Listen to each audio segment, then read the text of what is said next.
నమస్తే, welcome to TV 999 news. ముందుగా headlines.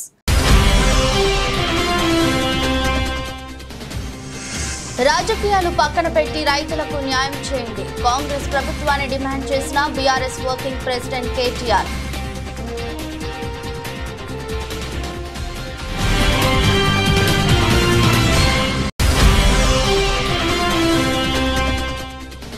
Chandrababu Pawan Kalyan బీజేపీపై మంత్రి జోగి రమేష్ సంచలన వ్యాఖ్యలు. మైండ్ గేమ్ తో పోలీస్ వ్యవస్థను వాడుకుని తమపై దాడులు చేశారని ఆరోపణ.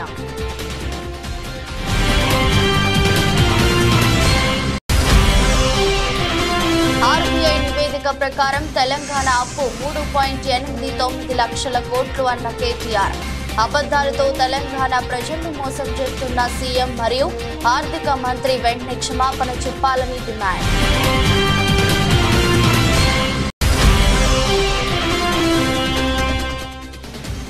పల్నాడు జిల్లాలో ప్రశాంతమైన వాతావరణం ఉండేంత వరకు 144 సెక్షన్ కొనసాగిస్తాం. ప్రజలందరూ దీనికి సహకరించాలని విజ్ఞప్తి చేసిన ఎస్పీ బిందు మాధవ్.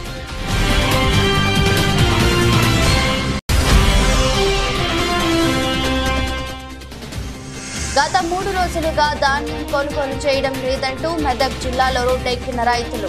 వెంటనే ధాన్యం కొనుగోలు ప్రక్రియ వేగవంతం చేయాలని రైతుల డిమాండ్. రైతుల కష్టాలు సీఎం రేవంత్ కు కనిపించడం లేదా అంటూ మాజీ మంత్రి బీఆర్ఎస్ వర్కింగ్ ప్రెసిడెంట్ కేటీఆర్ ప్రశ్నించారు. రాజకీయాలు పక్కన పెట్టి రైతులకు న్యాయం చేయాలని కాంగ్రెస్ ప్రభుత్వాన్ని డిమాండ్ చేశారు. తరుగు పేరుతో దాదాపుగా ఒక్కొక్క క్వింటాల్కు 3.5 కిలోలు ఇవాళ తీసేస్తూ ఉన్నారు. ఆ విషయంలో కూడా ప్రభుత్వం గతంలో ఇదే కాంగ్రెస్ పార్టీ నాయకులు ప్రతిపక్షంలో ఉన్నప్పుడు ఈ తరుగు విషయంలో ఏమేమి మాట్లాడినారో అవన్నీ కూడా సామాజిక మాధ్యమాల్లో ఉన్నాయి. మరి వారు ఆనాడు చెప్పిన మాటలను నేను ఉటంకిస్తూ ఉన్నాను, కొత్తదేం లేదు. ఎట్టి పరిస్థితుల్లో కూడా రైతుకు అన్యాయం చేయకుండా, తరుగు అనేది లేకుండా మరి ముందుకు రావాలి. వెంటనే రైతులకు పూర్తి స్థాయిలో న్యాయం చేయాలని చెప్పి కూడా మేము డిమాండ్ చేస్తూ ఉన్నాం. దాంతోపాటు ఎక్కడికక్కడ ఒక దగ్గర కాదు, కామారెడ్డి జిల్లాలో రైతులు రోడ్డెక్కారు. నిర్మల్ జిల్లా లక్ష్మణ్ చాందా మండల కేంద్రంలో మరి రైతులు అక్కడ కూడా రోడ్డెక్కినారు. తడిసిన ధాన్యం ఎక్కడికక్కడ తడిసిపోయి ఆగమాగం అయిపోతే అక్కడ కూడా రైతులు రోడ్డెక్కి ధర్నాలు చేస్తూ ఉన్నారు. యాదాద్రి భువనగిరి జిల్లాలో బీబీనగర్ దగ్గర ధాన్యం బస్తాలతోనే నిరసన కూడా తెలిపినారు. వరంగల్ వెళ్లే రోడ్డు మీద మరి వాహనాల రాకపోకలు స్తంభించిపోయిన పరిస్థితి. రాజన్న సిరిసిల్ల జిల్లాలో కూడా ఈరోజు కోనరావుపేట మండలం మల్కపేటలో రైతులు ధర్నా చేస్తూ ఉన్నారు. వరి ధాన్యం కొనుగోలు చేపట్టడం లేదంటే రాష్ట్ర వ్యాప్తంగా దాదాపు నేను కోట్ చేసింది కేవలం 4 జిల్లాలు: యాదాద్రి, భువనగిరి, నిర్మల్, కామారెడ్డి, రాజన్న సిరిసిల్ల. ఇవి మాత్రమే కాకుండా ఇంకా చాలా చోట్ల రైతులు గత 25-30 రోజులుగా ధాన్యం తెచ్చిన తర్వాత కూడా ఇంతవరకు కొనుగోలు చేయకుండా, అధికార యంత్రాంగం పట్టించుకోకుండా, పర్యవేక్షించే నాదుడు లేకుండా దయనీయమైన స్థితిలో ఉన్నారు. ఇప్పటికైనా ప్రభుత్వం రాజకీయాలు పక్కన పెట్టి మరి వెంటనే రంగంలోకి దిగి ప్రభుత్వం తాను చేయాల్సిన పని ఫుడ్ కార్పొరేషన్ ఆఫ్ ఇండియా ద్వారా కొనుగోలు చేసి వెంటనే తడిసిన ధాన్యాన్ని కొనుగోలు చేయాలి, తరుగు లేకుండా కొనుగోలు చేయాలి, వెంటనే కొనుగోలు ప్రక్రియను వేగవంతం చేయాలని చెప్పి కూడా మా పార్టీ తరఫున డిమాండ్ చేస్తూ ఉన్నాం. ఒకవేళ ప్రభుత్వం స్పందించకపోతే తప్పకుండా రైతాంగం తరఫున ప్రశ్నించడమే కాదు, అవసరమైతే రోడ్డు ఎక్కుతాం, అవసరమైతే ఆందోళనకు కూడా పెద్ద ఎత్తున శ్రీకారం చుడతామని చెప్పి కూడా ప్రభుత్వాన్ని. Chandrababu Pawan Kalyan BJP mind game తో పోలీస్ వ్యవస్థను వాడుకుని తమపై దాడులు చేశారని మంత్రి జోగి రమేష్ అన్నారు.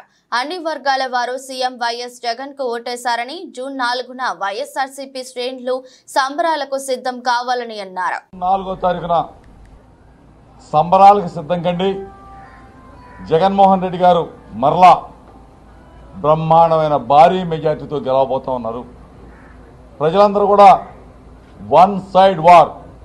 ఎస్సీ, ఎస్టీ, బీసీ, మైనార్టీ అగ్రవర్ణాల్లో ఉన్న పేదలందరూ కూడా ఒకతాటి మీదకి వచ్చారు. మొత్తం కూడా జగనన్నకి పట్టం కట్టబోతామన్నారు.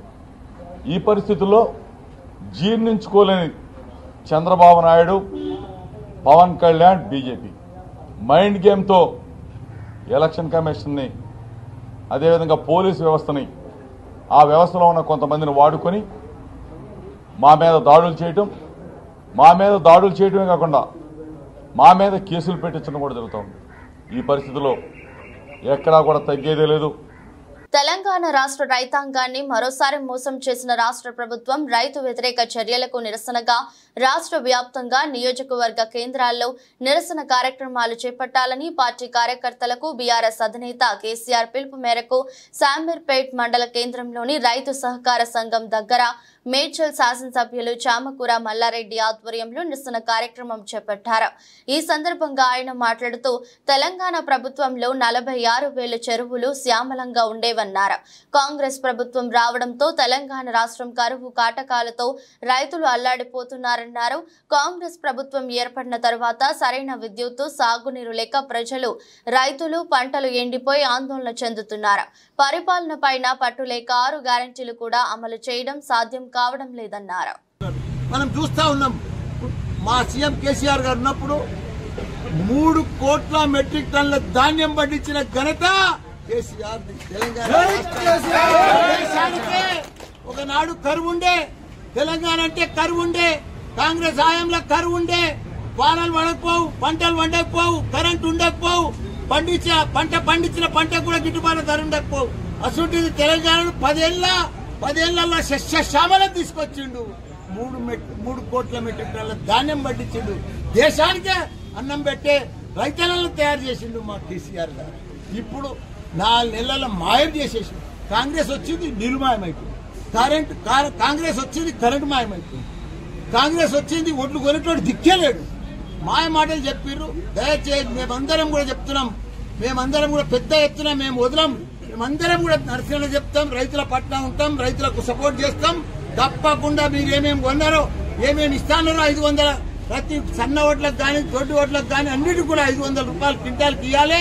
మీరు ఏ మాట అన్నారో ఆ పద్ధతిలో ఒడ్లన్నీ కూడా ఇమ్మీడియట్ గా కొనాలి. మా కేసీఆర్ ఉన్నప్పుడు ఏ చెట్టును చూసినా, ఏ ఫ్లైఓవర్ చూసినా మా కేటీఆర్ కనిపిస్తుంది, ఏ చెరువును చూసినా కేసీఆర్ కనిపిస్తుంది. కలకలలాడుతుండే చేపలన్నీ కూడా 10-15 కిలోల చేపలు ఉంటుండే. అవి ఎక్కడ పోయినాయో చేపలు. 46,000 చెరువులు జూన్ నెలలో నిండు కుండలెక్కుంటుండే. అది ఎక్కడ మాయమైపోయింది. మా కేసీఆర్ లేడని చెప్పి వర్షాలు మాయమైపోయినాయి, చెరువు నీళ్లు మాయమైపోయినాయి, పంటలు మాయమైపోయినాయి. వీళ్ళ కాళేశ్వరం దిక్కెళ్ళి 3 పిల్లలు కుంగిని దిక్కెళ్ళి మొత్తం 1,00,000 ఎకరాల పంటను నష్టం చేసిండ్రు. నీళ్లు లేకుండా, తాగునీరు లేకుండా చేసిండ్రు. కాళేశ్వరం ఇక్కడ ఇడిస్తే ఆ 3 పిల్లలు పక్కకు పెట్టి పక్కకెళ్ళి ఇడిస్తే అయ్యేపోవు. సిమెంట్ బస్తాలు వేసి ఇడిస్తే అయ్యేపోవు. వీళ్ళకి రాక, అవగాహన లేక, ఆలోచన లేక కేసీఆర్ బదనాం చేయాలి. కాళేశ్వరం దిక్కని ఆయనకు పేరు వస్తుందని బదనాం చేయాలని చెప్పి ఇంత చేస్తే, ఇంత మోసం చేస్తే ప్రజలు గల నీళ్లు లేక అవసరపడుతుంది. పోలీస్ అబ్జర్వర్ గా వచ్చిన వ్యక్తి సుజనా చౌదరి గ్రూపుల్లో భాగస్వామి అయిన కింద పని చేసేవారని వైఎస్ఆర్సీపీ ప్రధాన కార్యదర్శి సజ్జల రామకృష్ణారెడ్డి ఆరోపించారు. వచ్చిన రోజే ఆయన ఏర్పాటు చేసిన డిన్నర్ లో కూడా పాల్గొన్నారని, దాని మీద మా వాళ్ళు ఈసీకి కంప్లైంట్ కూడా ఇచ్చారని సజ్జల పేర్కొన్నారు. అవి అగ్రెసివ్ పోస్చర్, అంటే యాజ్ ఇఫ్ అధికారం అనేదే నడుస్తోంది. అక్కడ నుంచి ఎన్నికల కమిషన్ అధికార దాంట్లో జోక్యం చేసుకోకూడదు. దాంట్లో దుర్వినియోగం అవుతుంటే కట్టడి చేయాలి.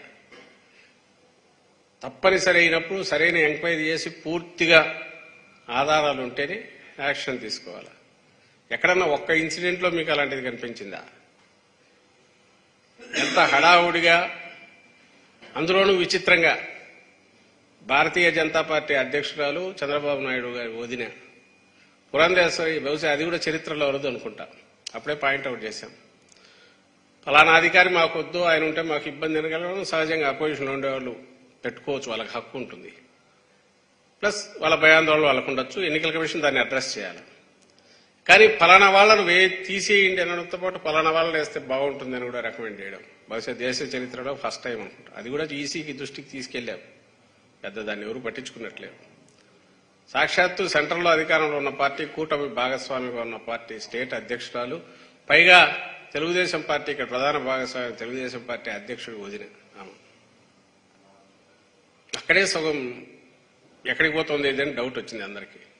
ఆ తర్వాత మీరు గమనిస్తే బదిలీలు, ట్రాన్స్ఫర్లకు ఎక్కడన్నా ఓ రేషనల్ కానీ టీడీపీ వాళ్ళు కంప్లైంట్ ఇవ్వడం, ఈ పక్క నుంచి ట్రాన్స్ఫర్ చేసేయడం. 29 మంది అధికారులు, కీ అఫీషియల్స్ ఎన్నికల నిర్వహించాల్సిన దాంట్లో అత్యంత ఇంపార్టెంట్ దీంట్లో ఉన్న 29 మంది అధికారులను ట్రాన్స్ఫర్ చేస్తే అందులో 25 మంది పోలీస్ అధికారులే ఉన్నారు. ఏవైతే అక్కడ ఉన్న ఆ ప్రాంతం మీద అవగాహన గ్రూపులు కానీ లేదా సమస్యాత్మక జిల్లాల్లో ఉన్న అధికారులు ఉండడం ఎంత అవసరమో అక్కడే కరెక్ట్ ట్రాన్స్ఫర్లు ఎఫెక్ట్ చేశారు. రిజర్వ్ బ్యాంక్ ఆఫ్ ఇండియా నివేదిక ప్రకారం తెలంగాణ అప్పు 3.89 లక్షల కోట్లు ఉందని బీఆర్ఎస్ వర్కింగ్ ప్రెసిడెంట్ కేటీఆర్ అన్నారు. ఈ విషయమై ఆయన మాట్లాడుతూ కాంగ్రెస్ ప్రభుత్వం తమ శ్వేతపత్రాల్లో పేర్కొన్నట్లుగా తెలంగాణ అప్పు 7 లక్షల కోట్లు అనేది శుద్ధ అబద్ధమని మరోసారి రుజువైందన్నారు. అబద్దాలతో తెలంగాణ ప్రజలను మోసం చేస్తున్న ముఖ్యమంత్రి మరియు ఆర్థిక మంత్రి వెంటనే క్షమాపణ చెప్పాలని కేటీఆర్ డిమాండ్ చేశారు. రాష్ట్ర ముఖ్యమంత్రి, రాష్ట్ర ఆర్థిక మంత్రి రాష్ట్ర ప్రజలకు క్షమాపణ చెప్పాలి. నిన్నటిదాకా 7 లక్షల కోట్ల అప్పు అని తప్పుడు కూతలు కూసిన కాంగ్రెస్ నాయకులు సమాధానం చెప్పాలి, క్షమాపణ చెప్పాలి. రిజర్వ్ బ్యాంక్ ఆఫ్ ఇండియా చెప్తా ఉంది రాష్ట్ర ప్రభుత్వం యొక్క అప్పు కేవలం 3,89,000 కోట్లు మాత్రమే. 7 లక్షల కోట్లు అని కారు కూతలు కూసిన కాంగ్రెస్ నాయకులు ఎవరైతే ఉన్నారో వాళ్ళు రాష్ట్ర ప్రజలకు క్షమాపణ చెప్పాలి. శ్వేతపత్రాల్లో పచ్చి అబద్ధాలు చెప్పినందుకు క్షమాపణ చెప్పాలి. పోలింగ్ సమయంలో టీడీపీ హింసాత్మక ఘటనలకు పాల్పడిందని డీజీపీకి వైసీపీ నేతలు అంబటి రాంబాబు, పేర్ని నాని, మేరుగు నాగార్జున ఫిర్యాదు చేశారు. అనంతరం డీజీపీ కార్యాలయం వద్ద మంత్రి అంబటి రాంబాబు మీడియాతో మాట్లాడుతూ పోలింగ్ బూత్ వద్ద టీడీపీ శ్రేణులు హింసాత్మక ఘటనలకు పాల్పడుతుంటే పోలీసులు అడ్డుకోలేదని చెప్పారు.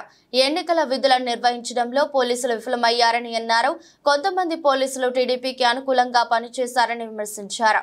కూటమి నేతల ఫిర్యాదుతో పోలీసు అధికారులను ఈసీ మార్చిందని, అధికారులను మార్చిన తర్వాత కూడా హింస ఎందుకు చోటు చేసుకుందని అంబటి ప్రశ్నించారు. వైసీపీ నేతలను హౌస్ అరెస్ట్ చేశారని, టీడీపీ నేతలు మాత్రం విచ్చలవిడిగా తిరిగారని విమర్శించారు. టీడీపీ బూత్ క్యాప్చరింగ్ చేసిందని, ఈవీఎంలపై దాడులకు పాల్పడిందని చెప్పారు. వైసీపీకి ఓట్లు ఎక్కువగా పడే చోట్ల ఎక్కువ మంది పోలీసులను పెట్టారని, టీడీపీకి బలమైన గ్రామాల్లో తక్కువ పోలీసులను పెట్టారని దుయ్యబట్టారు. అవగాహన లేని డీజీపీ, ఎస్పీలను పెట్టడం వల్లే హింస జరిగిందని తెలిపారు.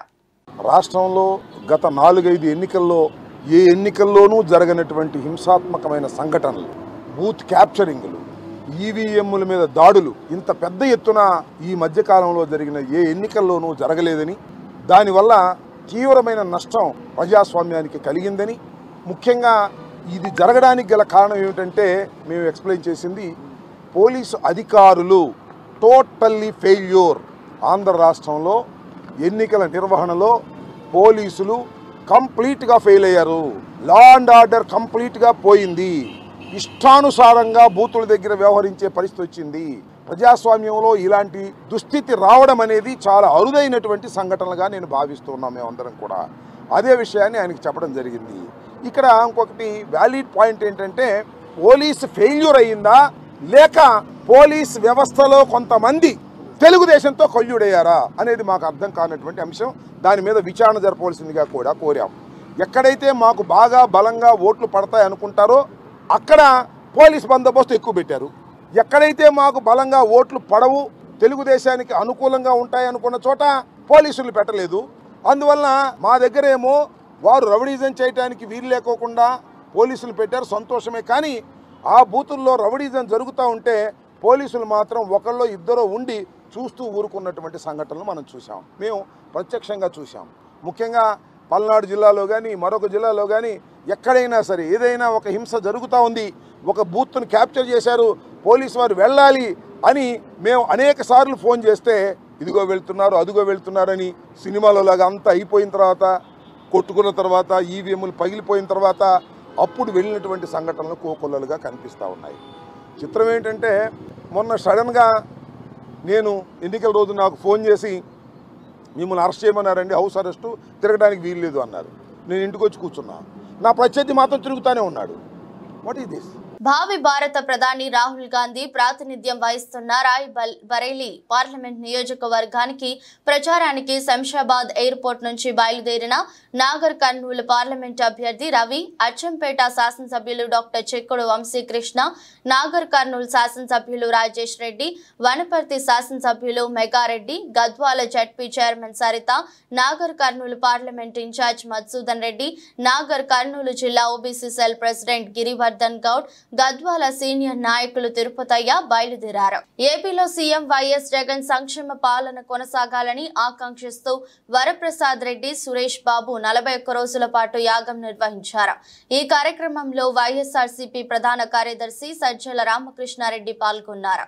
అనంతరం ఆయన మీడియాతో మాట్లాడుతూ పూర్ణాహుతి సందర్భంగా పార్వతీ పరమేశ్వరుల దయతో రాష్ట్రం బాగుండాలని, జగన్ కుటుంబం క్షేమంగా ఉండాలని కోరుకున్నట్లు సజ్జల రామకృష్ణారెడ్డి తెలిపారు. జగన్మోహన్ రెడ్డి గారి పాలన కొనసాగాలనే ఆకాంక్షతో వరప్రసాద్ రెడ్డి గారు, సురేష్ బాబు గారు స్వామివారి ఆధ్వర్యంలో 41 రోజుల పాటు ఈ యాగం నిర్వహించారు. నిర్విఘ్నంగా 41 రోజుల పాటు సాగింది. మధ్యలో ఒకసారి పాల్గొన్నాం. ఈరోజు నాకు అదృష్టం కలిగింది. జగన్మోహన్ రెడ్డి గారు కారణాంతరం వల్ల రాలేనందువల్ల ఆయన తరపున నేను, నా శ్రీమతి ఇద్దరం వచ్చి పూర్ణాహుతి కార్యక్రమంలో పాల్గొన్నాం. ఆ పరమేశ్వరుడి ఆశీస్సులు, తల్లి ఆశీస్సులు ఈ రాష్ట్రానికి, జగన్మోహన్ రెడ్డి గారి కుటుంబానికి కలకాలం ఉండాలని ఆకాంక్షించాం.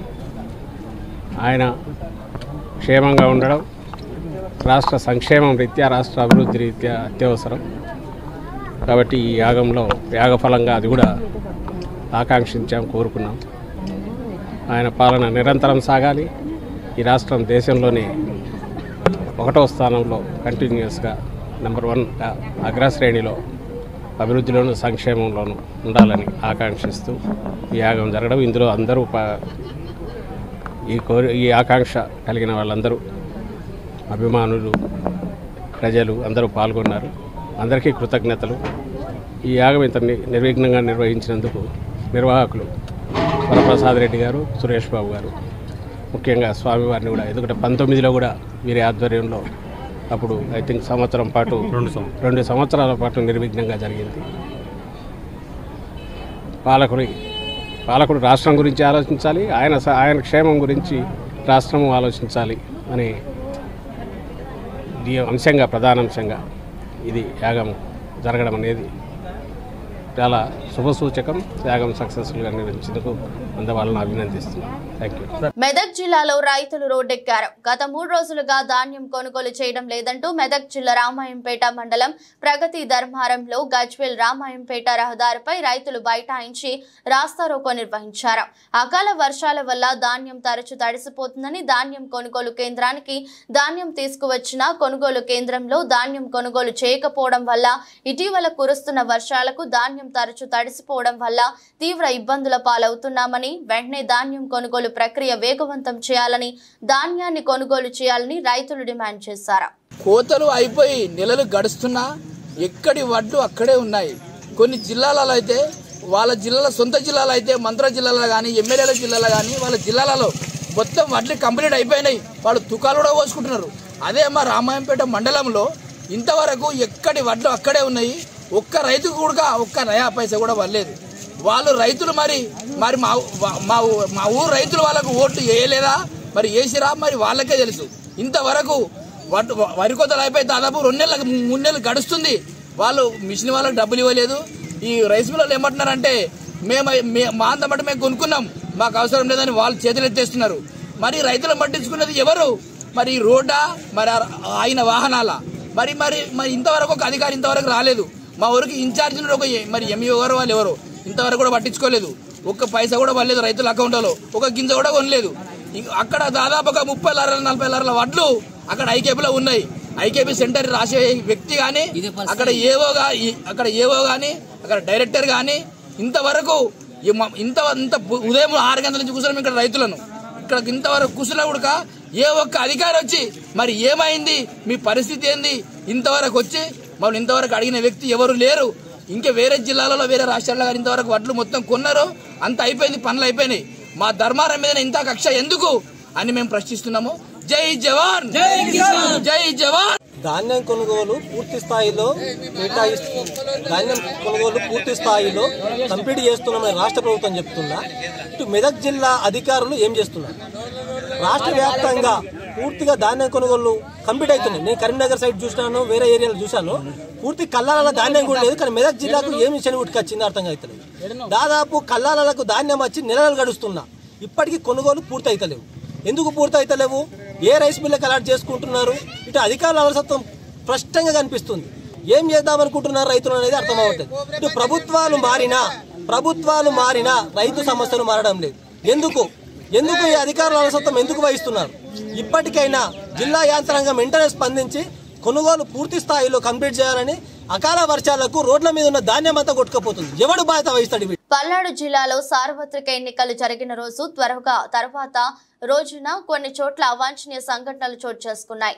వారిపై కేసులు నమోదు చేయడం జరిగిందని, మళ్లీ ఇలాంటి సంఘటన పునరావృతం కాకుండా అన్ని చోట్ల తగు చర్యలు తీసుకుని జిల్లా వ్యాప్తంగా అన్ని చోట్ల 144 సెక్షన్ అమలు చేయడం జరిగిందని, ప్రజలందరూ దీనికి సహకరించి అవసరమంగా రోడ్లపైకి రావద్దని, గుంపులుగా తిరగరాదని పల్నాడు జిల్లా ఎస్పీ బిందు మాధవ్ తెలిపారు.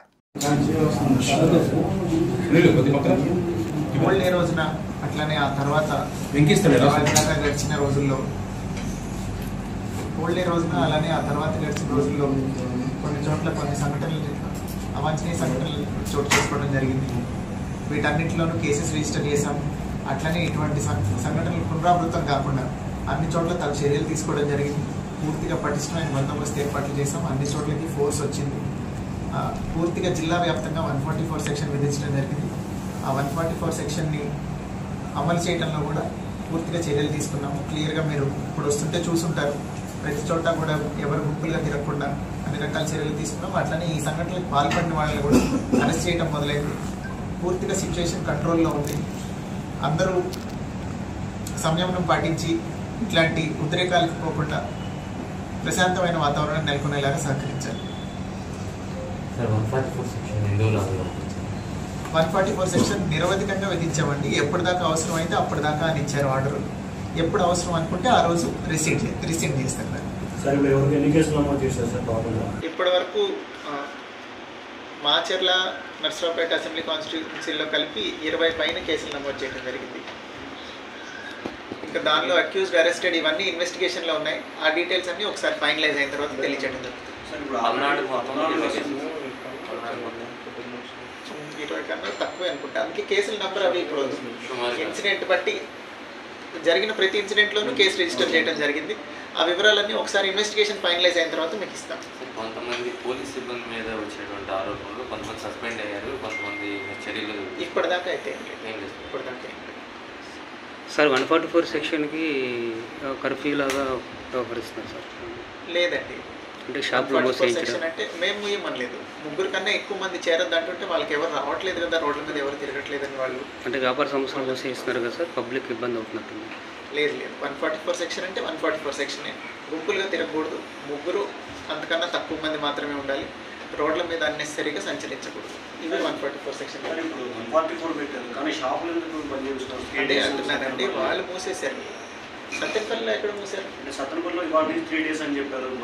మాది షాపులు మీయటం అనేది మా పరిధి కాదండి. దానికి నెసరీ ఆర్డర్ ఎవరు ఇచ్చారో వాళ్ళకి ఇలాగే కొనసాగుతుంది. ప్రశాంతమైన వాతావరణం కంటిన్యూ అయ్యేలాగా. Thank you sir. అన్నమయ్య జిల్లా రాజంపేటలో నేడు బుధవారం తెలుగుదేశం పార్టీ కార్యాలయంలో టీడీపీ పార్టీ రాష్ట్ర అధికార ప్రతినిధి మేడా విజయశంకర్ రెడ్డి విలేకరులతో ఆంధ్రప్రదేశ్లో జూన్ 4వ తేదీ తెలుగుదేశం పార్టీ 100కు పైన సీట్లు అత్యధిక మెజారిటీతో వస్తాయని, నారా చంద్రబాబు నాయుడు ఏపీ ముఖ్యమంత్రిగా ప్రమాణ స్వీకారం చేస్తారని, అలాగే రాజంపేటలో టీడీపీ పార్టీ ఎమ్మెల్యే అభ్యర్థి సుఖావాసి బాలసుబ్రహ్మణ్యం మెజారిటీతో గెలుస్తాడని, రాజంపేట నియోజకవర్గంలో జరిగిన ఎన్నికలకు టీడీపీ, జనసేన, బీజేపీ పార్టీ సైనికులు పట్టుదలతో విశ్వాసంగా పనిచేయడానికి కృతజ్ఞతలు తెలిపారు. ఇప్పటి వరకు వచ్చిన అంచనాల ప్రకారం, తెలుగుదేశం పార్టీ లెక్కల ప్రకారం తెలుగుదేశం, జనసేన, బీజేపీ కూటమి అంటే ఎన్డీఏ కూటమి ముందంజలో ఉందని చెప్పడానికి చాలా ఆనందంగా ఉంది. ఒక పాజిటివ్ ట్రెండ్ స్పష్టంగా రాష్ట్రం అంతా కనబడుతోంది. చంద్రబాబు నాయుడు గారి మీద, పవన్ కళ్యాణ్ గారి మీద, అట్లాగే కేంద్రంలోని మోడీ ప్రభుత్వం మీద కూడా పూర్తిగా ఒక నమ్మకంతో ఈ రాష్ట్రంలో జరుగుతున్న అరాచకాల్ని, అవినీతిని అంతమొందించాలా, ఈ రాష్ట్రంలో జరుగుతున్న దమనకాండను ఆపాలా?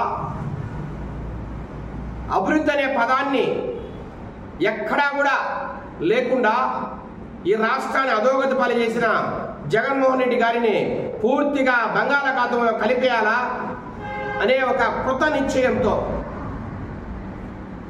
ఒక మహా ఆశయంతో ఈ రాష్ట్రాన్ని ఒక 10 నుంచి 15 ఏళ్ల పాటు ఎనిక్కి నెట్టిన ఈ వైసీపీ పరిపాలనను ఇప్పటికైనా కూకటి వేలతో పెకిలించకపోతే ఈ రాష్ట్రం సర్వనాశనం అయిపోతుందనే ఒక ఆవేదనలో వయసుతో సంబంధం లేకుండా, జెండర్తో సంబంధం లేకుండా పూర్తిగా అన్ని వర్గాల వారు, అన్ని కులాల వారు పూర్తిగా ఏకపక్షంగా ఈరోజు రాష్ట్రం అంతా మే 13వ తేదీన పూర్తిగా ఇండియా కూటమికి సపోర్ట్ చేశారనేది ఈ సందర్భంగా మీ అందరికీ కూడా చెప్పదలుచుకుంటున్నాం. తెలుగుదేశం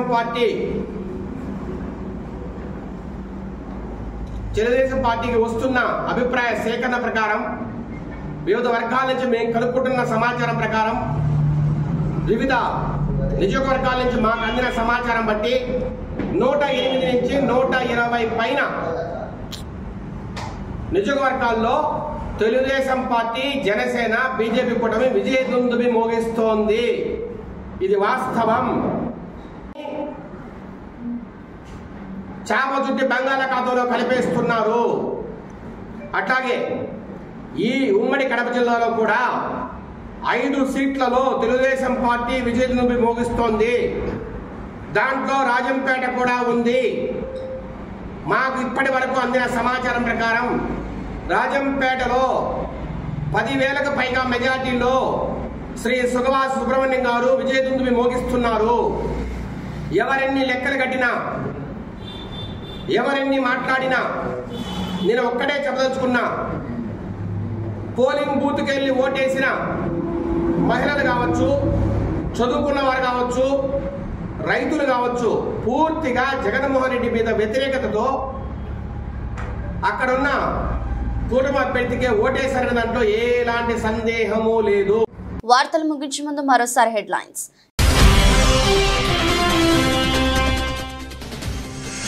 రాజకీయాలు పక్కన పెట్టి రైతులకు న్యాయం చేయండి. కాంగ్రెస్ ప్రభుత్వాన్ని డిమాండ్ చేసిన BRS working president KTR.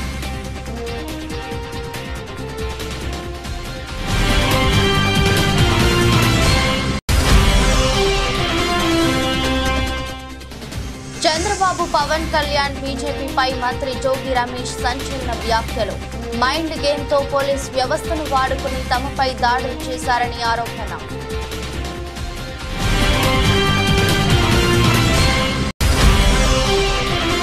RBI నివేదిక ప్రకారం తెలంగాణ అప్పు 3.89 లక్షల కోట్లు అన్న కేటీఆర్. అబద్ధాలతో తెలంగాణ ప్రజలను మోసం చేస్తున్న సీఎం మరియు ఆర్థిక మంత్రి వెంటనే క్షమాపణ చెప్పాలని డిమాండ్.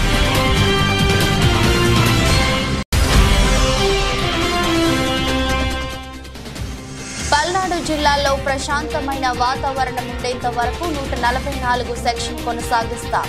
ప్రజలందరూ దీనికి సహకరించాలని విజ్ఞప్తి చేసిన ఎస్పీ బిందు మాధవ్.